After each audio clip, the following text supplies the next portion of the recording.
है।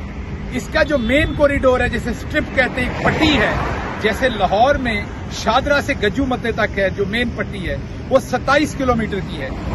ये भी 27 किलोमीटर की है मेन पट्टी, लेकिन इसमें फर्क ये है कि वहां पर कोई भी बस जो है वो मेट्रो की अपनी नहीं है।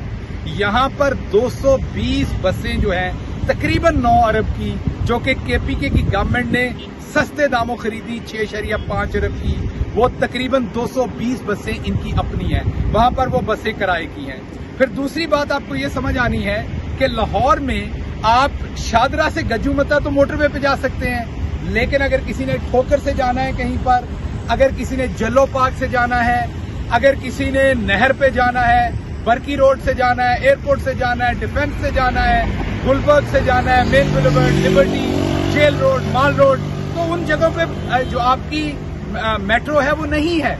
लेकिन यहाँ पर खुशकिस्मती से ये जो बीआरटी बनी है, ये पूरे शहर को एक ट्रांसपोर्टेशन का सिस्टम प्रोवाइड कर रही है। ये एक पूरे डिस्ट्रिक्ट को ट्रांसपोर्टेशन का सिस्टम प्रोवाइड कर रही है।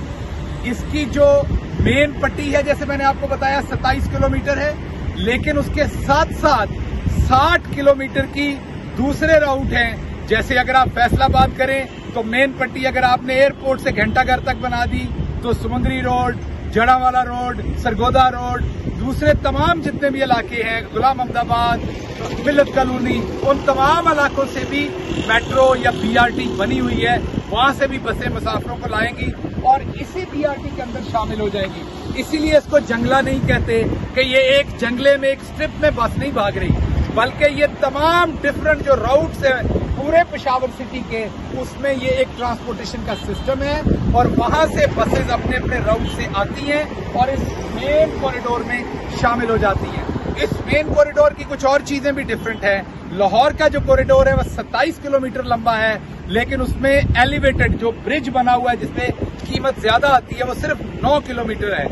इसमें वो जो ब्रिज है वो 13 किलोमीटर है और 3 किलोमीटर